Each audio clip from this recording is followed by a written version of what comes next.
অবশেষে মাছ ধরতে গিয়ে বৃষ্টির মরদেহ মাছের জালে পাওয়া গেছে। যুক্তরাষ্ট্রের ফ্লোরিডা অঙ্গরাজ্যে নিখোঁজ হওয়ার 2 সপ্তাহ পরে বাংলাদেশি পিএইচডি শিক্ষার্থী নাহিদা সুলতানা বৃষ্টির মরদেহ শনাক্তের কথা জানিয়েছে হিলসবরো কাউন্টি শেরিফ। যুক্তরাষ্ট্রের ফ্লোরিডা অঙ্গরাজ্যে নিখোঁজ হওয়া বাংলাদেশের মেধাবী শিক্ষার্থী নাহিদা সুলতানা বৃষ্টির মরদেহ 2 সপ্তাহ পর শনাক্ত করা হয়েছে। শুক্রবার 1 মে ফ্লোরিডা পুলিশ ডিপার্টমেন্টের পক্ষ থেকে বৃষ্টির ভাইকে ফোন করে মরদেহ শনাক্তের বিষয়টি জানানো হয়। যুক্তরাষ্ট্রের ইউনিভার্সিটি অব সাউথ ফ্লোরিডার 2 বাংলাদেশি পিএইচডি শিক্ষার্থী ছিলেন জামিল আহমেদ লিমন ও নাহিদা সুলতানা বৃষ্টি। গত 16 এপ্রিল নিখোঁজ হন তারা। 24 এপ্রিল টাম্পা বে এলাকার একটি সেতুর কাছ থেকে লিমনের মরদেহ উদ্ধার করেছে পুলিশ।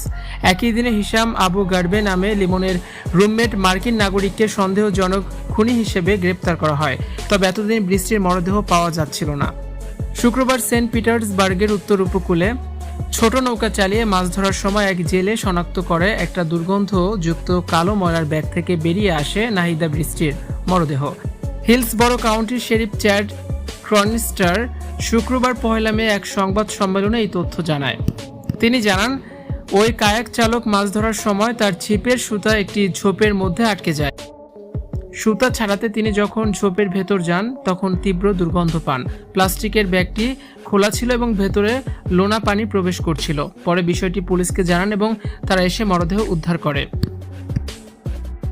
মরদেহটি পচন ধরে যাওয়ায় ডিএনএ ও দাঁতের রেকর্ড নিয়ে পরীক্ষা করতে হয় তদন্তকারীদের। তবে নিখোঁজ হওয়ার সময় বৃষ্টি যে পোশাক পরেছিলেন মরদেহ সেই ধরনের পোশাক ছিল। এটি দেখে প্রাথমিকভাবে ধরে নেওয়া হয় মরদেহটি বৃষ্টির।